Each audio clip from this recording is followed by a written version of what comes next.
What's up, guys? It's 11 a.m. right now, so we're going to be doing the shipment of books today, but I figured since no one's home right now, I could show you the hallway that I refer to sometimes. So right behind me is, okay, so this is all plastic recycling, so plastic bags in here, you just take that to the grocery store every week. And then I emptied my trash can, so I'm going to go put this in the garage out there, but this is the hallway, so this is all business stuff. So I've got some shoes, got some packages in there, and most of these boxes are trash. Might be keeping some of them, but most of them are kind of screwed up. So this is empty. This will probably go in the garage. I don't know why this rope is here. And yeah, so when I was doing a ton of online arbitrage the last 2 months, everything comes in, and it just kind of gets lined up here since there isn't a ton of space in this corner right here. And this is probably going to be blurred out because there's some items here, but this is the small passageway right outside that, and then you walk in, and here is the room. I try to keep it pretty clean because I don't want someone to like ring the bell and then we have to open it and there's a ton of boxes behind the door, so you can't even open the door sometimes. But also my parents, as you probably assume, they want it pretty clean, and the fact that they give me this much space is pretty nice. So I'm trying to make the best out of that. But we have a 3-car garage, but we only have 2 cars, so in the back where the 3rd car would go, we have some shelves, and then I have a shelf with all my eBay stuff, and we're getting a shed tomorrow, I think. So what's going to happen is I'm probably going to figure out how to bulk sell all my eBay inventory to someone, and then I'm going to have that space empty. So kind of want to push my dad to renovate it, not just because I can take over that space and it's bigger than the room I'm working out of right now, but also, I mean, it would just add a ton of value to the house. So for probably like under 20,000, I'd say the biggest thing, like, we need to pour some cement to make it level with the rest of the house. We need to move the water heater, so I'm thinking we'd probably get like a tankless heater instead,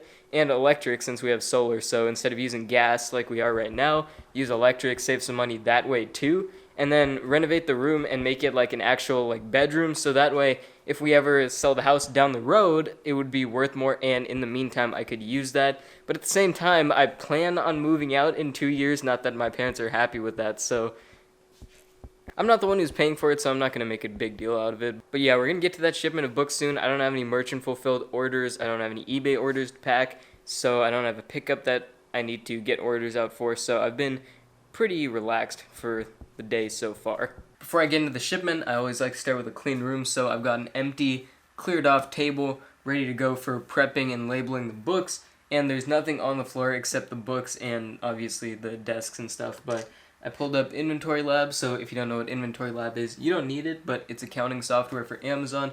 Makes doing taxes a lot easier, and it also makes the workflow for FBA a lot easier. So I'm going to be doing this shipment in InventoryLab, so I'm going to open a new batch. Actually, let me turn a screen recording on.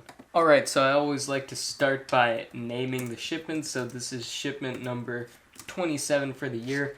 All the settings are loaded in from the last shipment, so I don't have to do anything except press create. That's created our batch. So now I'm going to go over to the top right where it says Amazon and unlisted, and what that means is it'll find listings within Amazon's catalog as well as your previously used listings. I don't need to relist anything, so I'm just going to be going off the Amazon catalog, and we're going to start with this box. So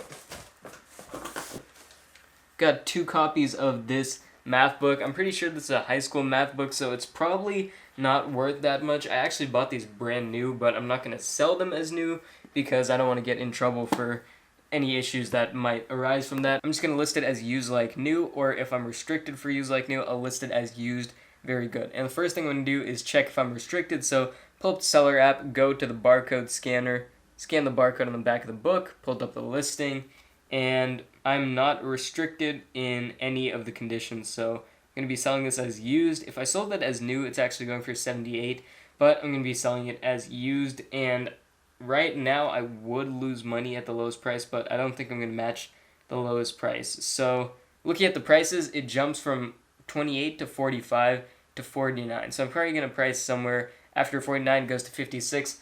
Probably price somewhere around there. Once the book is in stock, I'll drop the price. So I'm going to type in the same UPC code from the back of the book into InventoryLab right here. So 9780076637980. As you can see, it found one of my old listings, but I'm not going to be reusing that, so I'm going to press ignore matching MCU and create new.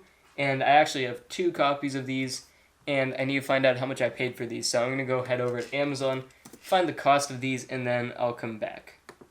So as you guys can see, I paid $77.98 for both books, and I did buy them in brand new condition, and they look like they're in brand new condition, but I'm not going to be selling them as brand new, even though I'm unrestricted, because I don't want to have issues from the brand owner. And I think it's more common with books, but I've had it happen with other products in the past, and it's just a risky run with selling any item, grocery, health and beauty, electronics, no matter what you're selling, the brand owner could have some problem with you selling their item as new, hit you with some sort of IP claim or something like that.